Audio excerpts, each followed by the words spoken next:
Educational platform एक study point में आपका स्वागत है। तो हेलो विद्यार्थियों, आपके लिए हम लेकर के आए हैं टॉप 10 MCQs।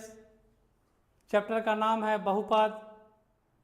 तो देखिए, ये जो क्वेश्चन है इसका क्या खासियत है।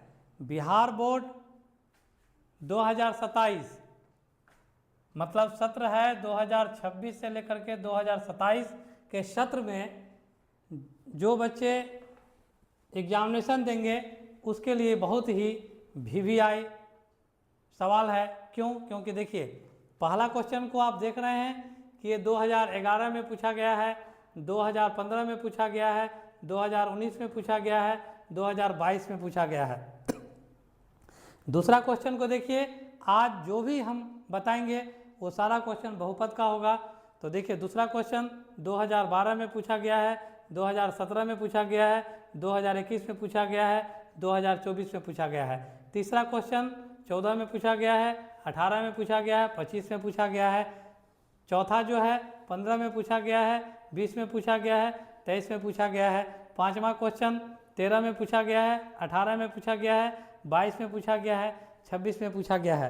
तो कहने का मतलब ये हुआ कि ये जो क्वेश्चन आप देख रहे हैं आपके लिए बहुत ही ज़्यादा इम्पोर्टेंट है, और आप यदि इसको मन से दिल से समझ लेते हैं तो आपके लिए ये सारा क्वेश्चन कुछ नहीं है। ऐसे जाइएगा और टिक लगा करके चले आइएगा सही सही। तो मेरा वीडियो और मेरा समझाने का तरीका आपको अच्छा लगे तो मेरे वीडियो को दोस्तों के पास शेयर कीजिए और मेरे चैनल को सब्सक्राइब कीजिए। तो चलिए हम क्वेश्चन नंबर 1 को समझाने का प्रयास करते हैं। कह रहा है कि द्विघात बहुपद, क्या कह रहा है, ध्यान से सुनिए। पहला क्वेश्चन को हम समझा रहे हैं। द्विघात बहुपद 3x² माइनस 5x प्लस 7 के शून्यकों का योग। तो देखिए, अल्फ़ा प्लस बीटा बराबर होता है -b/a, अल्फ़ा इंटू बीटा बराबर होता है c/a। ये दोनों फार्मूला आपको याद रखना है, ये दोनों फार्मूला आपको याद रखना है। तो देखिए, a का मान कितना है, 3 है।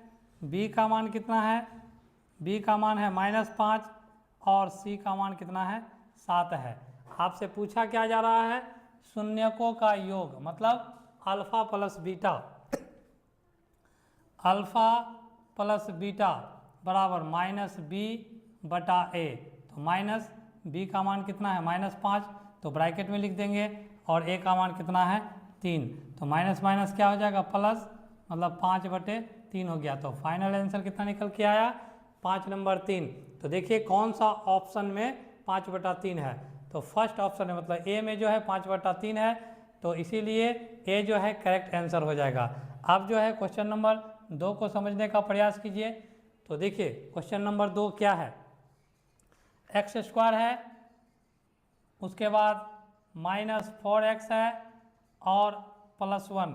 तो देखिए मेरे प्यारे बच्चों, इस सवाल का एक टेक्निक भी है जो हम आपको बताने के लिए जा रहे हैं, और हम रेड मार्कर का उपयोग करेंगे।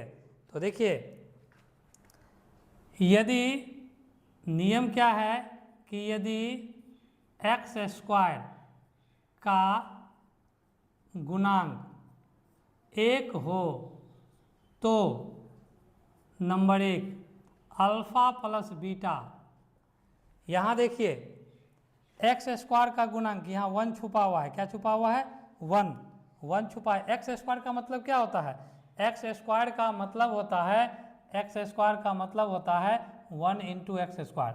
तो x² का गुणांक क्या है, 1 है। तो इस तरह का अगर रहे कि x² का गुणांक, यहाँ स्पष्ट रूप से लिख दिया गया है कि यदि x² का गुणांक है ना 1 हो तो अल्फ़ा प्लस बीटा, जो बीच वाला पद होता है, बीच वाला पद वो होता है, मतलब, लेकिन इसमें एक बात आपको ध्यान देना पड़ेगा कि बीच वाला पद क्या है, -4 है, लेकिन आपको चिन्ह को बदल देना है, माइनस है तो प्लस कर देना है। तो प्लस का चिन्ह लिखिए या नहीं लिखिए, आपके ऊपर है। अब जो है number 2, alpha into beta. Alpha into beta का मान जो होगा, अल्फा इंटू बीटा का मान जो अंतिम पद होगा, लास्ट वाला जो पद होगा, लास्ट वाला पद, कहने का मतलब ये पहला पद है, ये दूसरा पद है, ये तीसरा पद है। तो दूसरा पद अल्फा प्लस बीटा होगा, मूलों का योग। लेकिन इसमें एक चीज़ क्या है कि चिन्ह बदल जाता है, माइनस है तो प्लस हो जाएगा, प्लस रहेगा तो माइनस हो जाएगा, ठीक है। उसके बाद अल्फा इंटू बीटा, इसका चिन्ह नहीं बदलता है, अंतिम जो पद होता है, आखिरी पद, तीसरा पद, वो सेम टू सेम हो जाता है, 1 है। अब यहाँ माइनस रहता है तो यहाँ माइनस लिखते हैं, इसका चिन्ह नहीं बदलता है। तो आप डायरेक्ट भी इसका जवाब दे सकते हैं कि अल्फा इंटू बीटा, तो अल्फा इंटू बीटा का मान जो है 1 हो जाएगा, 1 हो जाएगा, क्योंकि आपको बता दिया गया है यदि एक्स स्क्वायर का गुणांक यदि 1 होगा तो अल्फा प्लस बीटा जो है बीच वाला जो पद होता है वो होगा, लेकिन चिन्ह बदल जाएगा, माइनस होगा तो प्लस हो जाएगा। और अल्फा इंटू बीटा जो अंतिम पद होता है, आखिरी पद होता है, वो हो जाता है सेम टू सेम। तो मान लीजिए कि इस तरीक़ा से आपको समझ में नहीं आ रहा है तो आप इसको फिर फार्मूला के माध्यम से बनाइए। यहाँ देखिए a बराबर है 1, b बराबर है -4, c बराबर है 1। तो अल्फा इंटू बीटा मतलब मूलों का गुणनफल, तो अल्फा इंटू बीटा बराबर क्या हो जाएगा, c बटे a। तो c का मान है 1 और बटे a का भी मान है 1, 1 में 1 से भागा लगाएंगे तो 1 होगा। तो इस प्रकार से जो है अल्फा इंटू बीटा का मान क्या हुआ, 1 हुआ। तो खोजिए, ऑप्शन नंबर सी जो है करेक्ट जवाब होगा, क्योंकि सी में 1 है। अब हम लोग क्वेश्चन नंबर 3 को समझने का प्रयास करते हैं। तो देखिए क्वेश्चन नंबर 3 को आप ध्यान से पढ़िए और समझिए क्वेश्चन नंबर 3 क्या कहता है। तो क्वेश्चन नंबर 3 को बहुत ही बारीकी से पढ़िए और समझने का प्रयास कीजिए। यदि आप समझ जाइएगा तो आपको किसी की सहारे की ज़रूरत नहीं पड़ेगी, आप अपने आप बना लीजिएगा, क्योंकि इसमें जो है 2-4 फार्मूला याद रहने से ही टोटल सवाल आप आसानी से बना लीजिएगा। चलिए आप जो है हम क्वेश्चन नंबर 3 को समझाने का प्रयास करते हैं आपको। तो देखिए क्वेश्चन नंबर 3 क्या है, px मतलब बहुपद दिया हुआ है कितना, x² plus 3x plus k, एक शून्यक दिया हुआ है, एक शून्यक दिया हुआ है 2। तो चलिए p x के जगह पर 2 ले लेते हैं, तो x पर पावर 2 है तो यहाँ क्या हो जाएगा 2 पर पावर 2, फिर 3 इंटू एक्स है तो 3 गुना 2 हो जाएगा, प्लस कितना हो जाएगा k। तो 2 पर पावर 2 का मतलब क्या होता है, 2 गुना 2, 2 को 2 से गुना करेंगे तो 4 हो जाएगा, फिर प्लस 3 को 2 से गुना करेंगे 6 हो जाएगा, फिर प्लस k है तो k बराबर 6 और 4 कितना हो जाएगा 10 हो जाएगा, प्लस k। अब आइए, अब जो है k का मान निकालना है, तो 10 प्लस k बराबर 0 कर देंगे, तो इसीलिए k बराबर कितना हो जाएगा -10। तो देखिए ऑप्शन नंबर बी में है -10, तो इसीलिए बी जो है करेक्ट आंसर हो जाएगा। अब जो है क्वेश्चन नंबर 4 को समझने का प्रयास करते हैं। तो चलिए मेरे प्यारे बच्चों, यदि आपको मेरा समझाने का तरीका अच्छा लग रहा है तो आप जो है मेरे चैनल को सब्सक्राइब कीजिए और ये जो वीडियो है दूसरे बच्चों को शेयर कीजिए। तो चलिए क्वेश्चन नंबर 4 क्या कहता है कि ax² plus bx plus c के शून्यक एक दूसरे के व्युत्क्रम है, एक दूसरे के व्युत्क्रम है। कहने का मतलब है कि अल्फ़ा का मान हम अल्फ़ा मान लेते हैं और बीटा का मान इसका व्युत्क्रम है, तो 1/अल्फ़ा हो जाएगा। अब क्या कहता है कि शून्यकों का गुणनफल अल्फ़ा इंटू बीटा बराबर क्या होता है, c/a होता है। तो अल्फ़ा का मान अल्फ़ा है तो अल्फ़ा ही लिख देंगे, बीटा के जगह पर 1/अल्फ़ा लिख देंगे, और c का जो मान है तो वो c ही हो जाएगा, क्योंकि c का मान c है और a का मान क्या हो जाएगा a ही हो जाएगा। तो अल्फ़ा को अल्फ़ा से काट देंगे। अब जो है 1/1 बराबर हो जाएगा C/A। तो क्रॉस गुना करेंगे तो क्या हो जाएगा, A को 1 से गुना करेंगे A बराबर C को 1 से गुना करेंगे C। तो इस प्रकार से देखते हैं कि A जो है वो C के बराबर हो गया। क्या हो गया, C के बराबर हो गया। तो देखिए ऑप्शन नंबर C में A बराबर C लिखा हुआ है, तो इसीलिए जो है ऑप्शन C जो है करेक्ट जवाब होगा। अब जो है क्वेश्चन नंबर 5 को समझने का प्रयास कीजिए। क्वेश्चन नंबर 5, तो क्वेश्चन नंबर 5 को बहुत ही ध्यानपूर्वक देखिए, क्योंकि इस तरह का क्वेश्चन जो है पूछा जाता है और इसको आपको बहुत ही गहराई से प्रेम पूर्वक समझना है ताकि आप परीक्षा में बना सकें। तो अभी तक आपने देखा कि कोई भी सवाल जो है बिहार बोर्ड उतना हार्ड नहीं पूछता है, सवाल ऐसा ही पूछता है कि आप उसको आसानी से बना सके और 100% नंबर ला सके। तो चलिए क्वेश्चन नंबर 5, तो क्वेश्चन नंबर 5 है, क्या है question number 5, x² minus 3x plus 5 के शून्यक हैं तो 1/α प्लस 1/β का मान ज्ञात करें। तो मेरे प्यारे बच्चों, हम आपको क्या बताए थे कि x² का गुणांक यदि 1 होगा तो अल्फ़ा प्लस बीटा का मान जो होगा वो बीच वाला पद होगा, लेकिन माइनस में होगा तो प्लस हो जाएगा। तो यहाँ -3 है तो यहाँ +3 हो जाएगा, तो सिर्फ 3 लिखना पड़ेगा क्योंकि प्लस छुपा हुआ रहता है। उसके बाद अल्फ़ा इंटू बीटा का मान क्या होगा, जो आखिरी पद होगा, आखिरी पद। ये टेक्निक है, ये टेक्निक से आपको, लेकिन ये किसके लिए है, कौन सा बहुपद के लिए है, x² का गुणांक यदि 1 होगा तब। अगर x² का गुणांक अगर दूसरा संख्या होगा तो वहाँ पर ये नियम लागू नहीं होगा। ठीक है, तो चलिए 1/α जोड़ 1/β का मान निकालना है। क्या निकालना है, 1/β का मान निकालना है, 1/β। तो 1/β, तो एलसीएम लेंगे तो अल्फ़ा इंटू बीटा हो जाएगा, अल्फ़ा इंटू क्या हो जाएगा, बीटा। अल्फ़ा और बीटा का एलसीएम क्या हो जाएगा, अल्फ़ा इंटू बीटा। तो आप भाग लगाएंगे, अल्फ़ा से अल्फ़ा कट जाएगा, बीटा को 1 से गुना करेंगे तो क्या हो जाएगा, बीटा हो जाएगा, प्लस बीटा से बीटा कट जाएगा, अल्फ़ा बचेगा, अल्फ़ा को 1 से गुना करेंगे तो अल्फ़ा हो जाएगा बराबर। अब देखिए अल्फ़ा प्लस बीटा का मान यहाँ दिया हुआ है 3 और बटे अल्फ़ा इंटू बीटा का भी मान दिया हुआ है 5, तो 5 बैठा दिए 3/5। इस प्रकार से जो है आंसर निकल के आया है 3/5। तो ऑप्शन नंबर ए जो है बिल्कुल सही जवाब है। तो मेरे प्यारे बच्चों, यदि आपको मेरा समझाने का तरीका 100% लग रहा है तो आप जो है मेरे चैनल को सब्सक्राइब करें। चलिए अब हम बढ़ते हैं क्वेश्चन नंबर 6 पर। हाँ, तो मेरे प्यारे बच्चों, क्वेश्चन नंबर 6 को देखिए। ये जो क्वेश्चन है 2011 में पूछा गया है, 2016 में, 2021 में, 2025 में। 7वां क्वेश्चन जो है 2012 में पूछा गया है, 2016 में, 2019 में, 2022 में, 2025 में। 8वां जो है 11 में पूछा गया है, 14 में, 17 में, 20 में, 23 में, 25 में। और क्वेश्चन नंबर 9 जो है 18 में पूछा गया है, 20 में पूछा गया है, 23 में, 26 में। उसी प्रकार क्वेश्चन नंबर 10 14 में, 19 में, 22 में, 24 में। देखिए अभी जो है मतलब 2 सीटिंग में एग्जामिनेशन होता है बिहार बोर्ड का, तो उससे निकाला गया है कि ये सब क्वेश्चन जो है कौन सा सीटिंग, दोनों सीटिंग का मिला करके है।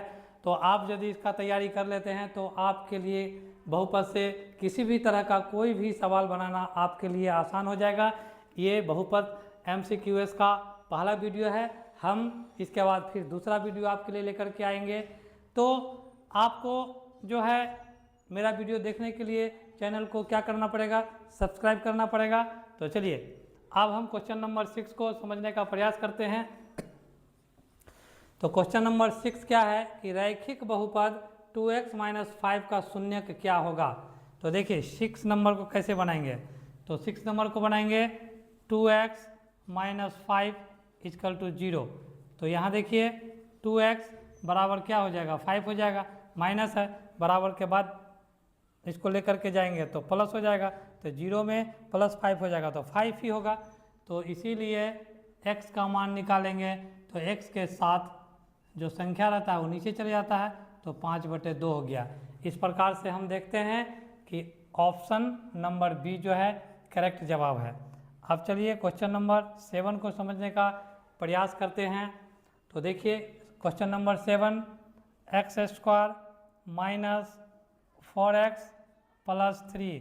तो मेरे प्यारे बच्चों, आपको बार बार एक चीज़ बताया जा रहा है कि देखना है बहुपद को ध्यान से। यदि x² का गुणांक यदि 1 होगा तो अल्फा प्लस बीटा जो होगा वो बीच वाला पद होगा, लेकिन चिन्ह बदल जाएगा। देखिए यहाँ -4 है बीच में, तो क्या हो जाएगा, +4 हो जाएगा। और गुणनफल पूछेगा अल्फा इंटू बीटा का मान, तो जो आखिरी पद होता है वो हो जाएगा। इसमें चिन्ह नहीं बदलता है, प्लस रहेगा तो प्लस होगा, माइनस रहेगा तो माइनस रहेगा। तो यहाँ क्या पूछ रहा है कि अल्फा प्लस बीटा का मान क्या होगा, तो बीच वाला पद को देखिए यहाँ -4 है तो बदल करके क्या हो जाएगा, +4 हो जाएगा। तो मतलब ऑप्शन नंबर बी जो है करेक्ट जवाब होगा। निम्नलिखित में कौन बहुपद नहीं है, निम्नलिखित में कौन बहुपद नहीं है। तो बहुपद का परिभाषा क्या होता है कि चर का घात पूर्ण संख्या है तो वह बहुपद होगा, पूर्ण संख्या नहीं है तो बहुपद नहीं होगा। तो देखिए यहाँ 2 है घात, यहाँ 1 है, पूर्ण संख्या है तो इसलिए ये बहुपद होगा। यहाँ देखिए x है, बी नंबर को ट्राई कीजिए, 8 का बी नंबर को ट्राई करते हैं। देखिए 8 का बी नंबर में क्या है, x है और जोड़ 1/x है, तो यहाँ x का घात तो 1 है तो x, लेकिन 1/x को हम लिख सकते हैं x पर पावर -1, लेकिन यहाँ पर जो है x का घात क्या हो गया, ऋणात्मक हो गया, इसीलिए ये बहुपद नहीं होगा। तो सी और डी को भी देख लीजिए, यहाँ चर का घात 2 है, यहाँ 1 है इसलिए बहुपद होगा, यहाँ चर का घात 3 है, यहाँ 2 है, ये पूर्ण संख्या है इसीलिए क्या होगा, बहुपद होगा, लेकिन बी नंबर जो है बहुपद नहीं होगा। अब क्वेश्चन नंबर 9 को समझने का प्रयास कीजिए। द्विघात बहुपद या किसी दिए गए बहुपद है ना, y² y पर पावर 3 है, -2y² माइनस √3y प्लस 1/2 का घात क्या है। तो जो सबसे बड़ा होता है घात में वही आंसर होता है, तो सबसे बड़ा घात 3 है तो 3 होगा, मतलब सी नंबर जवाब सही होगा। आप जो है क्वेश्चन नंबर 10 को समझने का प्रयास कीजिए। क्वेश्चन नंबर 10 जो है बहुत ही आसान है और बहुत ज़्यादा इम्पोर्टेंट है। आसान है लेकिन बहुत ज़्यादा क्या है, इम्पोर्टेंट है। तो कह रहा है कि x² minus 9x plus a, तो a का मान हो जाएगा 1, b का मान हो जाएगा -9 और c का मान हो जाएगा a। तो गुणनफल है, शून्यकों का गुणनफल, मतलब अल्फा इंटू बीटा बराबर 8 दिया हुआ है, तो अल्फा इंटू बीटा का फॉर्मूला होता है c/a बराबर 8। तो c का मान कितना है, c का मान है a और a का मान कितना है 1 बराबर 8, तो क्रॉस गुना कर देंगे, a को 1 से गुना करेंगे a और 8 को 1 से गुना करेंगे 8। तो इस तरीक़ा से हम देखते हैं, इसीलिए a बराबर 8। तो a का मान कितना निकल चुका है, तो a बराबर 8 ऑप्शन नंबर सी में है। तो मेरे प्यारे बच्चों, आपको यदि मेरा जो है समझाने का तरीका, बताने का तरीका आपको 100% समझ में आ रहा है तो मेरे चैनल को आप सब्सक्राइब कीजिए और अपने दोस्तों को शेयर कीजिए। इस तरह का वीडियो जो है फिर हम लेकर के आ रहे हैं, एक और वीडियो लेकर के आ रहे हैं, लेकिन आपको 100% समझ में आना चाहिए। तो देखिए ये जितना भी क्वेश्चन आपको बताया गया है, ये सारा क्वेश्चन पूछा गया है, आपकी तैयारी को ये चीज़ 100% मजबूत करेगा और आप जो है 100% नंबर लाने का दावेदार बन जाइएगा। तो इन्हीं शब्दों के साथ मैं आज का कार्यक्रम समाप्त करता हूँ। जय हिंद।